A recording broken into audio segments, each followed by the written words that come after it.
오늘 말씀 보겠습니다. 시편 30편 4절로 8절입니다. 시편 30편 4절로 8절입니다. 우리 한 절씩 교독하겠습니다. 제가 4절 읽고 5절 여러분이 읽어주시기 바랍니다. 4절 읽겠습니다. 주님을 믿는 성도들아, 주님을 찬양하여라. 그 거룩한 이름을 찬양하여라. 주님의 진노는 잠깐이요 그의 은총은 영원하니 밤새도록 눈물을 흘려도 새벽이 오면 기쁨이 넘친다. 내가 편히 지낼 때에는 이제는 영원히 흔들리지 않겠지 하였지만 천사보다 더 든든하게 은총으로 나를 지켜주시던 주님께서 나를 외면하시자마자 나는 그만 두려움에 사로잡히고 말았습니다. 같이 읽겠습니다. 주님, 내가 주님께 부르짖었고 주님께 은혜를 간구하였습니다. 아멘. 오늘은 은혜 공동체 두 번째 시간으로 시편 30편 4절로 8절 말씀을 함께 나누고자 합니다.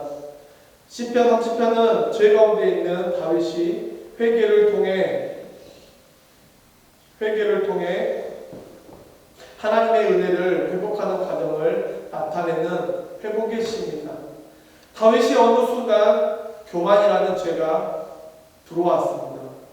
다윗이 통치한 이후에 나라가 잘되고 백성이 잘되고 나라가 평안한 것이 다윗 자신이 잘 경영하고 잘 돌보았기 때문이라고 생각합니다. 하나님은 다윗의 교만의 죄를 보시고 교만에 대해서 징계를 내리십니다.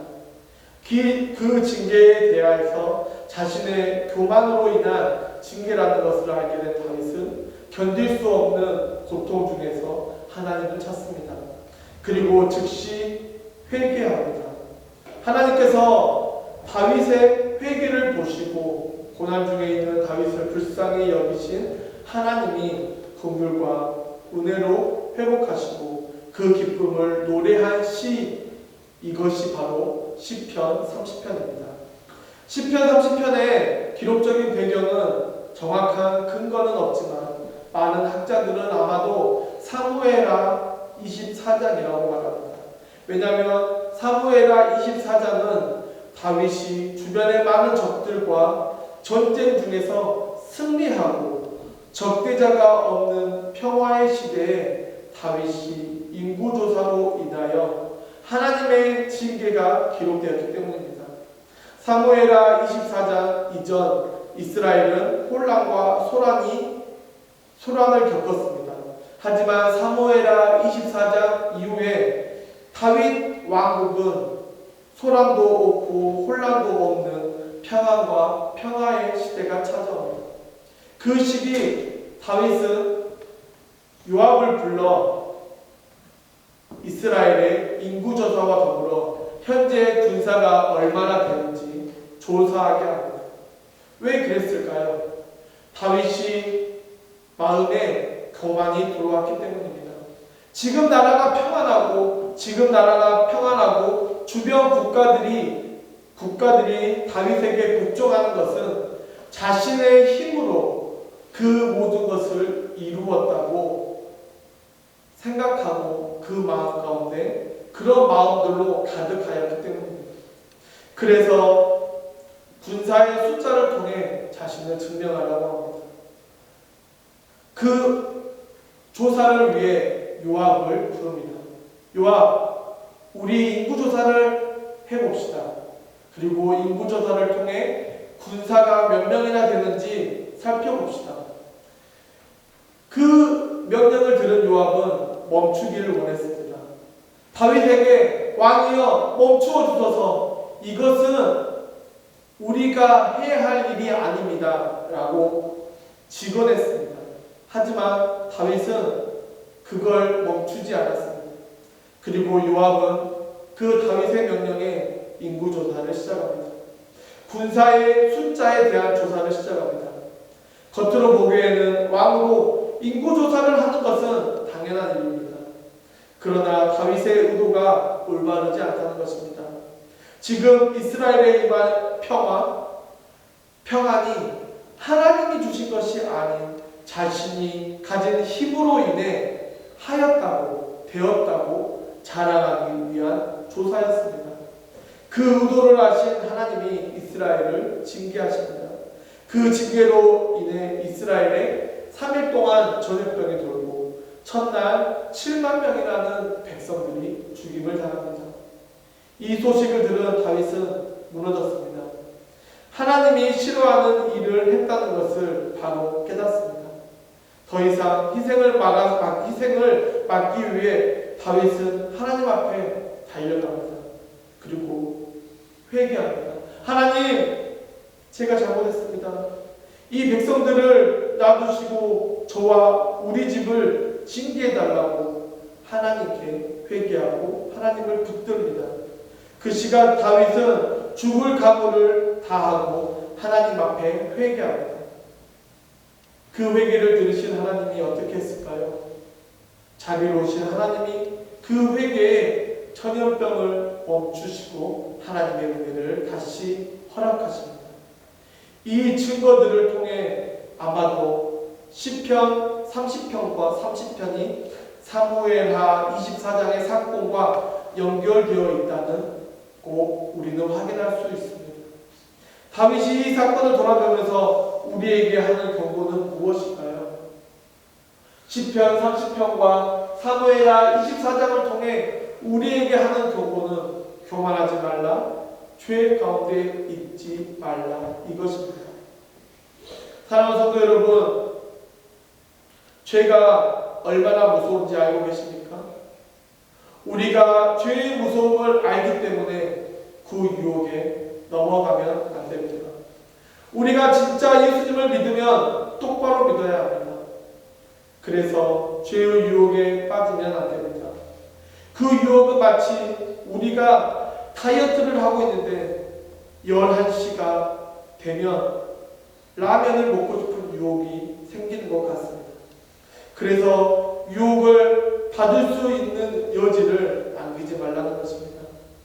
그런데 혹시 아직도 유혹을 이기지 못해서 죄의 무서움을 모르는 분이 계시다면 오늘 시편 30편을 통해 죄의 무서움을 깨닫고 그 죄에 벗어나기 위해 하나님께 온전히 드리는 이 시간, 하나님 앞에 회개하고 하나님 앞에 온전히 나아갈 수 있는 이 시간 되기를 간절히 축원합니다. 시편 30편을 보면 다윗도 죄가 얼마나 무서운지 몰랐다고 생각이 듭니다. 왜냐하면 지금까지 다윗의 삶은 치열했고 분주했고 전쟁과 질투와 분냄이 가득한 삶이었습니다. 하나님의 도우심이 없이는 살 수 없는 인생이었습니다. 하나님을 붙들지 않으면 안 되는 인생이었습니다. 그런데 다윗이 죄 아래 살았던 삶이 언제입니까? 6절에 바로 평안할 때입니다. 모든 것이 평화롭고 모든 것이 평안할 때였습니다. 그래서 다윗에게 교만이라는 죄가 들어왔습니다. 교만이 죄라는 무서움을 몰랐던 다윗은 하나님의 징계를 통해 교만에 대한 죄의 무서움을 깨닫고 다시는 교만의 죄 아래 있지 않겠다고 다짐합니다. 사랑하는 성도 여러분, 우리도 언제든지 교만하고 죄 가운데 있을 수 있습니다. 그러나 깨닫는 은혜가 있기를 축원합니다. 죄는 무섭다는 것을, 죄는 우리에게 많은 상처와 흉터를 남긴다는 것을, 그리고 회복에 많은 시간이 소요된다는 것을, 그러니 다윗을 통해 우리에게 죄의 유혹이 왔을 때 어떻게 견디고 어떻게 피할 것인지를 깨닫고 언제나 하나님이 주시는 평안 아래 거하는 우리가 되기를 축원합니다. 다윗은 언제 죄 가운데 있다고 말씀드렸죠? 바로 삶의 평화와 평안이 있을 때입니다. 주변에 이스라엘을 괴롭히는 적들과의 적들이 사라지고 다윗을 괴롭히던 사람들이 사라지고 하는 일마다 잘 될 때에 다윗에게 교만이라는 죄가 들어왔습니다. 시편 30편 6절 우리 한번 다시 같이 읽어볼까요? 시작. 내가 편히 지낼 때에는 이제는 영원히 흔들리지 않겠지 하였지만. 아멘. 이 구절을 읽고 보면 다윗에게 무슨 죄가 있는지 우리는 알 수 없습니다. 그런데 이것 시편 30편 6절에 영원히 흔들리지 않겠지라는 그 마음이 바로 교만이라는 것입니다.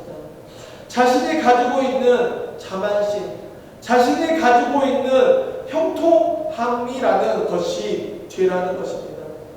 사무엘하 24장을 보면 다윗이 인구조사를 하고 그 안에 군사의 숫자를 조사하는 것은 그만큼 다윗이 지금 교만하고 있다는 증거입니다. 하나님을 의지하는 것보다 자신을 의지하고 있다는 증거입니다. 영원히 흔들리지 않겠다. 다윗 왕국은 영원히 경고할 것이라는 그 교만, 그 자만에서 비롯되었다는 것입니다. 자신에게 힘이 있다는 증거이고 자신이 가진 권력이 절대 권력이라는 증거입니다. 그 순간 무슨 일이 일어납니까? 하나님께서 다윗에게 은혜를 내리지 않습니다. 하나님께서 다윗을 지금 훈련시키시는 것입니다. 그 훈련이 다시 시작되자 다윗은 깨닫습니다. 자신이 교만하였다는 것을 지금 자신이 가지고 있는 것은 티끌과도 같다는 것을, 그리고 하나님의 은혜가 없는 삶이 얼마나 두렵고 부질없는 삶이라는 것을 깨닫습니다. 그러면서 7절에 이렇게 고백합니다. 아, 세상보다 더 든든하고 은총으로 나를 지켜주시던 주님께서 나를 외면하시자마자 나는 그만 두려움에 사로잡히고 말았습니다. 다윗은 사무엘하 24장의 인구조사로 인해서 유다와 이스라엘 백성들이 죽어가는 모습을 보면서 두려워했습니다. 그리고 3절에 이렇게 고백합니다. 여호와여, 주께서는 나를 죽음 직전에서 구출하시고 자신이 지금 죽음의 문턱에 있다는 것입니다. 하나님의 징계로 인해서 너무 두렵고 현재 자신의 삶이 갈팡질팡하고 있다는 것입니다. 그럼 도대체 다윗이 어떤 죄에서 어떤 죄 때문에 하나님이 이렇게 무서운 징계를 내리고 계실까요?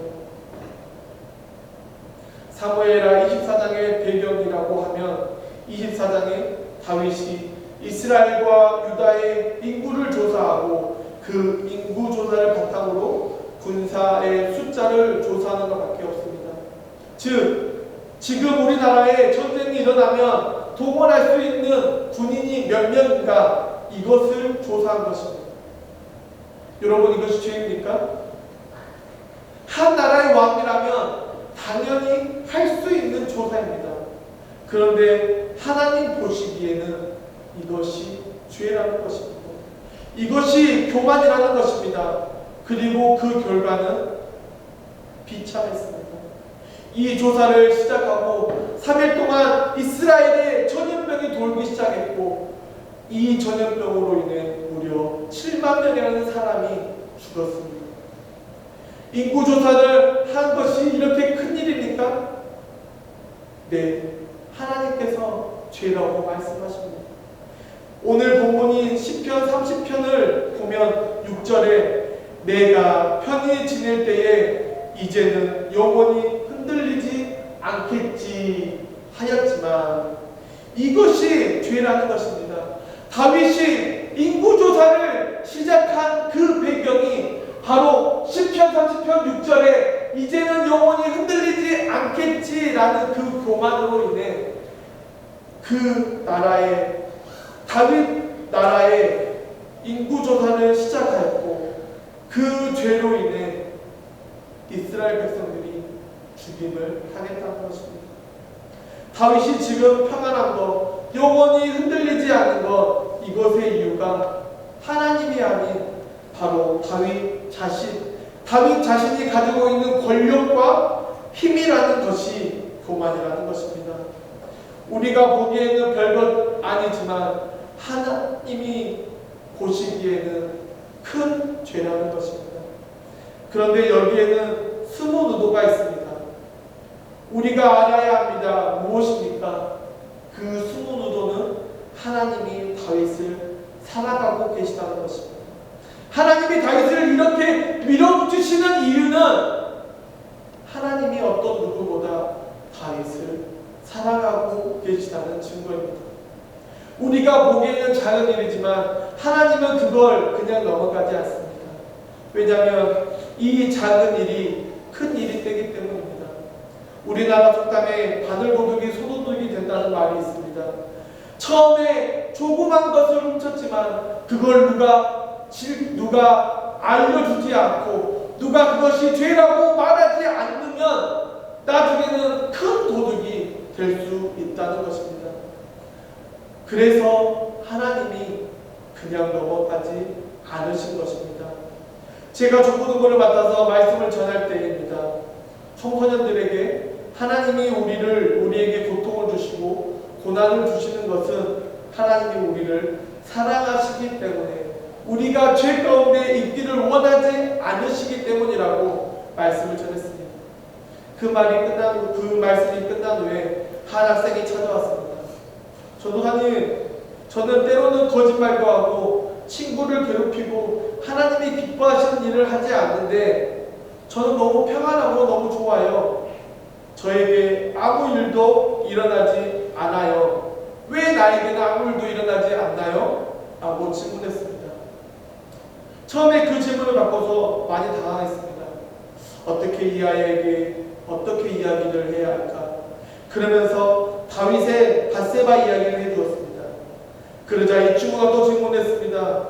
그럼 제가 열심히 교회 다니고 하나님을 믿으면 제가 잘못하면 고난이 있고 고통이 있나요? 그것은 아니야. 하나님이 너를 통해서 하시고자 하는 일을 있으면 그리고 너가 다시는 죄의 자리에 있지 않기를 원하시면 그렇게 하셔. 그런데 너가 진심으로 하나님을 믿고 하나님을 의지하면 하나님은 너가 조금이라도 죄의 자리에 있기를 원하지 않기 때문에 너에게 고난도 주시고 고통도 주시고 능력도 은혜도 주시는 거야. 왜냐하면 하나님이 너를 선택했고 너를 사랑하시기 때문에. 그렇게 시간이 지났고 얼마 후에 다시 그 학생이 찾아왔습니다. 전도사님, 저 요즘 너무 힘들어요. 저 지금 고난 중에 있는 것 같아요. 왜? 제가 정말 하나님을 믿기로 고백했고 하나님의 자녀로 올바로 서기로 결심했기 때문이에요. 그래, 하나님이 너를 정말 사랑하시는구나. 너가 죄 안에 있기를 원치 않기 때문에 그러시는 거야.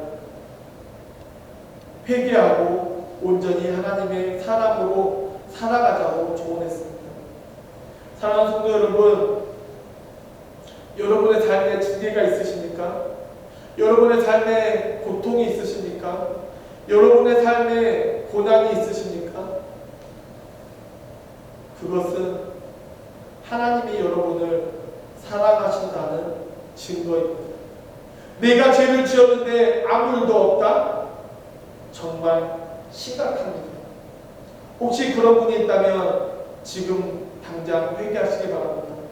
지금 하나님께 매달리시기 바랍니다. 그리고 하나님께 물어보시기 바랍니다. 하나님, 왜 나를 징계하지 않으십니까? 하나님, 왜 나를 내버려 두십니까? 하나님이 우리를 사랑하시면 작은 죄도 하나님은 그냥 넘어가지 않으십니다. 왜요? 하나님이 우리를 무지하게 사랑하기 때문입니다. 다윗의 죄가 무엇이냐? 왜 하나님이 다윗에게 고난을 주셨냐? 다윗의 마음이 하나님을 떠났기 때문입니다. 하나님은 다윗과 함께 동행하기를 즐거워하셨고 좋아하셨습니다. 그런데 다윗의 마음이 변한 것입니다. 다윗이 하나님이 아닌 자신의 업적을 보기 시작했고 자신의 삶 가운데 있는 권력을 보기 시작한 것입니다. 그래서 다윗의 형통이 빼앗겼고 나라가 흔들리기 시작한 것입니다. 그래서 그 일로 인해 다윗이 하나님을 찾기 시작합니다. 자신의 잘못을 깨닫고 회개하고 하나님께 매달리기 시작합니다. 내가 평안할 때가 문제라는 것입니다. 우리는 어렵거나 고통 안에 있을 때에는 하나님을 찾고 하나님을 생각하고 하나님의 도우심을 구합니다. 그런데 그 문제가 해결되고 내 안에 평안이 들어오면 어떻게 됩니까? 하나님을 찾지 않습니다. 하나님을 멀리하기 시작합니다. 고통 안에 있을 때는 하나님 제발 도와주세요라고 간절히 구하지만 내 안에 평안이 있고 내 안에 평화가 있을 때 하나님을 바라보지 않습니다. 그것이 위험하다는 것입니다. 그것이 위기라는 것입니다. 개인도 교회도 국가도 결국 잘 되고 난 후에 망한 이유가 여기 있습니다. 편안할 때 교만이 들어오고 죄가 들어오는 것입니다. 미국이라는 나라가 처음에 세워질 때에 가장 먼저 한 일이 무엇인지 아십니까? 바로 교회를 세우는 일이었습니다. 하나님을 예배하기 위한 공간부터 만들었습니다. 그런데 지금은 어떻습니까? 하나님이 우선이 아닙니다. 자신의 삶이 먼저입니다. 가족이 먼저입니다. 잘 사는 게 먼저입니다. 돈이 먼저입니다. 왜요? 자신의 삶이 여유롭고 풍요함이 가득했기 때문에, 부족함이 없기 때문입니다. 그래서 하나님을 찾지 않습니다. 마음에 평안해졌기 때문입니다. 사랑하는 성도 여러분, 부탁드립니다. 여러분이 평화로울 때 더욱더 하나님을 찾으시기 바랍니다. 내 안에 하나님을 찾지 않는 그 순간이 가장 위험한 순간이고 내가 죄 가운데로 들어가기 가장 좋은 순간이라는 것을 기억하시기 바랍니다. 우리 삶에 찾아오는 질병 무섭지 않습니다. 지긋지긋한 가난 무섭지 않습니다. 용기를 가지고 도전했다가 실패해도 무섭지 않습니다. 왜냐하면 그 순간에도 하나님이 함께 계시면 모든 것이 해결되고 모든 것이 회복되기 때문입니다. 그런데 그리하지 아니하실지라도 하나님과 함께 동행하면 괜찮습니다. 회복되지 못한 가난, 회복되지 못한 건강, 더 무서운 것은 나의 인생에 하나님이 계시지 않는 것입니다. 하나님을 생각하지 않는 것입니다. 다윗의 마음에 하나님이 없고 평안할 때에 그의 마음에 세상의 기준이 들어왔습니다. 우리나라가 얼마나 강한지 살펴볼까? 나 정말 대단한 사람이구나. 이런 교만이 들어오고 하나님의 영광을 가로채기 시작합니다. 분명히 하나님이 하신 일인데 자신이 한 일이 되고 하나님의 영광이 나의 영광이 됩니다. 다윗도 이런 위혹에 넘어간 것입니다. 그래서 하나님이 다윗을 앉으신 것입니다.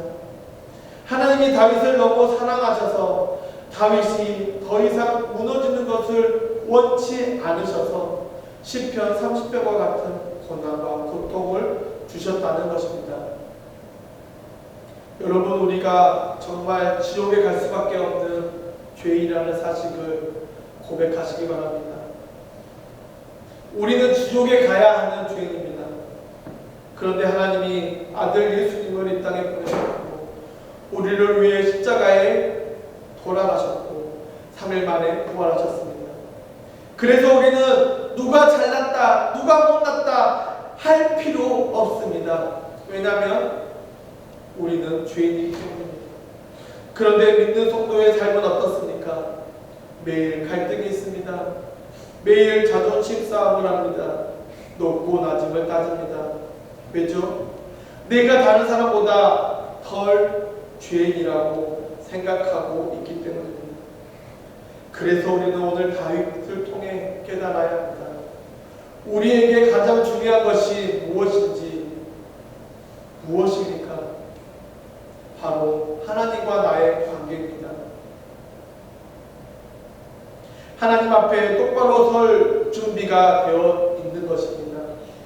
이것이 축복입니다. 이것이 준비되면 순교도 죽음도 무섭지 않습니다.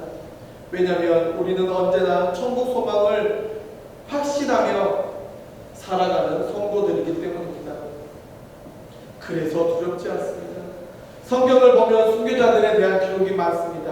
특히 사도행전에 스데반이 돌에 맞아 죽습니다. 여러분, 스데반은 불쌍하십니까? 불쌍하지 않습니다. 세상의 소망보다 천국 소망을 바라본 사람입니다. 다니엘과 세 친구가 신앙을 지키기 위해 풀무불과 사자굴에 던져졌습니다. 그런데 그들은 아무런 고통이 없었습니다. 그저 환경이 그들을 고난 안에 있게 했습니다. 그래서 그들은 행복한 사람입니다. 왜냐하면 하나님의 지키심을 경험했고 메시아에 대한 소망이 있었기 때문입니다. 그들은 행복한 사람이었습니다. 만일 그들이 죽은 것이 불쌍하다고 생각된다면 아직도 하나님 나라와 우리가 죽은 뒤에 있을 지옥을 모르는 것입니다. 세상의 복, 세상의 부, 세상의 권력이 우리를 불편함 없이 살게 해줄 수 있습니다. 그러나 평안과 평화롭게 살게는 하지 못합니다. 우리에게 평안과 평화의 바탕은 올바른 하나님과의 관계에 있습니다. 스데반이 돌에 맞았을 때에도 그의 얼굴은 천사 같았고 다니엘과 세 친구들이 풀무불과 사자굴에 있었지만 그들이 평안할 수 있었던 것은 하나님과 동행했기 때문입니다. 오늘 본문 시편 30편과 사무엘하 24장에 다윗이 온 힘을 다해 생명을 다해 하나님께 회개한 이유는 고통 때문이 아닙니다. 고난 때문이 아닙니다. 하나님이 주시는 은혜, 하나님이 주신 평안을 포기할 수 없었기 때문입니다. 하나님과의 관계를 포기할 수 없었기 때문입니다. 하나님과의 끊어진 관계를 포기할 수 없었기 때문입니다. 시편 51편 11절에 이렇게 기록합니다. 나를 주의 앞에 내쫓지 마시며 주의 성령을 내게서 거두지 마소서. 다윗은 하나님과의 관계를 위해서라면 모든 것을 버릴 수 있었습니다. 오직 다윗의 바람은 하나님과 동행하는 것입니다. 그것으로 충분한 것입니다. 시편 30편 8절로 10절은 다윗이 하나님께 드렸던 기도입니다. 다윗의 회개에 하나님께서 다윗을 긍휼히 여기시고 다시 회복하는 순간을 기록합니다.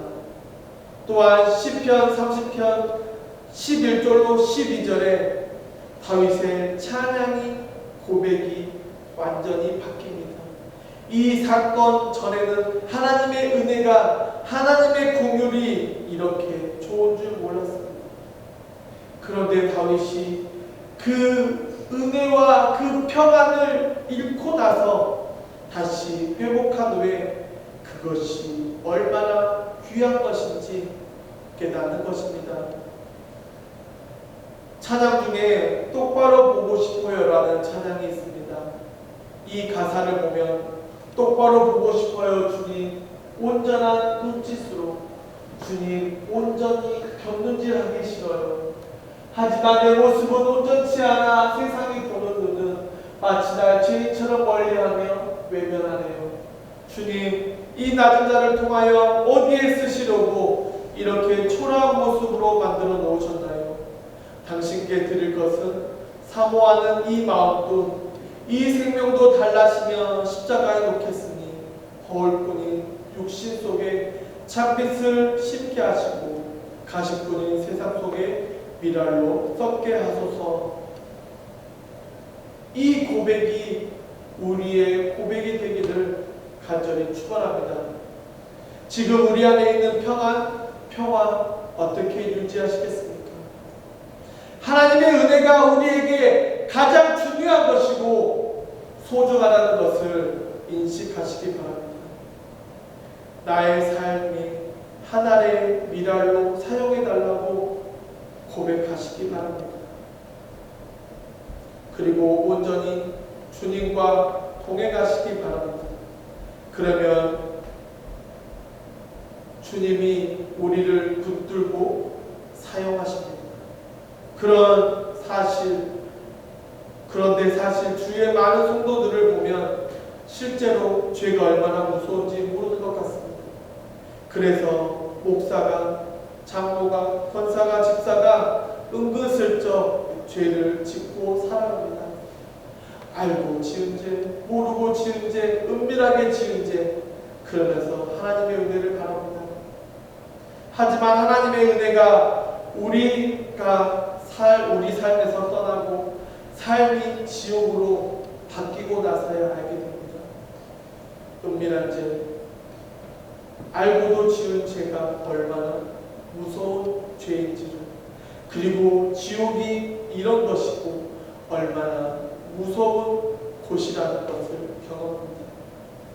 하나님이 지옥이 얼마나 무서운 곳이며 우리를 그곳에 보내지 않기 위해 하나님의 하나밖에 없는 사랑하는 아들 예수 그리스도를 십자가에 죽게 하셨습니다. 그리고 우리가 지옥에 가지 않는 방법을 알려주셨는데 그 십자가에 돌아가신 예수님을 고백하면 믿으면 된다는 것입니다. 얼마나 좋습니까? 얼마나 쉽습니까? 그런데 우리는 알고 있는 그것을 머리로는 알지만 아직 이 가슴으로는, 이 마음으로는 내려오지 않는 것 같습니다. 그것이 문제입니다. 사랑하는 성도 여러분, 간절히 바랍니다. 우리의 이성으로만 아는 것이 아닌 우리 마음으로 고백하시기 바랍니다. 나의 마음속 깊이 우리의 주인이고 구원자이신 예수님을 고백하시기 바랍니다. 그러면 우리 삶에 평화가 찾아올 것이고 평안이 찾아올 것이고 그리고 죄의 유혹이 왔을 때에 우리는 흔들리지 않을 것입니다. 때로는 넘어질 수 있습니다. 그때 바로 회개하시기 바랍니다. 그러면 됩니다. 우리가 지금 바라보고 있는 십자가는 우리가 바라보는 것만으로는 우리의 십자가가 될 수 없습니다. 십자가를 통과해야 합니다. 십자가의 통과를 통해 예수님과 하나 되어야 합니다. 예수님이 우리의 삶을 통과하셔서 예수님의 죽음이 우리의 죽음이 된 것을 경험해야 합니다. 우리의 애자를 죽이시기 바랍니다. 그리고 예수님 안에서 다시 태어나시기 바랍니다. 그래야 우리에게 허락하신 하나님의 진짜 은혜가 무엇인지, 우리가 하나님이 주신 은혜로 살아가야 하는지 깨닫고 그것을 위해 살아가는 것입니다. 다윗에게 하나님의 은혜가 있었지만 그의 죄로 인해서 은혜가 사라지자 다윗은 고통과 고난 가운데 하나님께 회개했습니다. 간절히 회개했습니다. 죽을 힘을 다해 회개했습니다. 자신을 하나님 앞에 내려놓았습니다. 그 시간은 힘든 시간이고 그 시간은 고통의 시간이었습니다. 하지만 그 시간이 다윗에게는 소중한 시간이었고 하나님의 사랑을 알고 경험하고 평생 간직할 수 있는 시간이었습니다. 그리고 다시 회복된 은혜의 놀라움과 경이로움과 신비로움을 고백하며 시편 30편을 기록하였습니다. 이것이 시편 30편을 통해서 다윗이 우리에게 전하고 싶은 것입니다. 하나님의 징계의 순간이지만 하나님의 은혜는 영원한 것입니다. 시편 30편 5절은 주님의 진노는 잠깐이요 그의 은총은 영원하니 밤새도록 눈물을 흘려도 새벽이 오면 기쁨이 넘친다.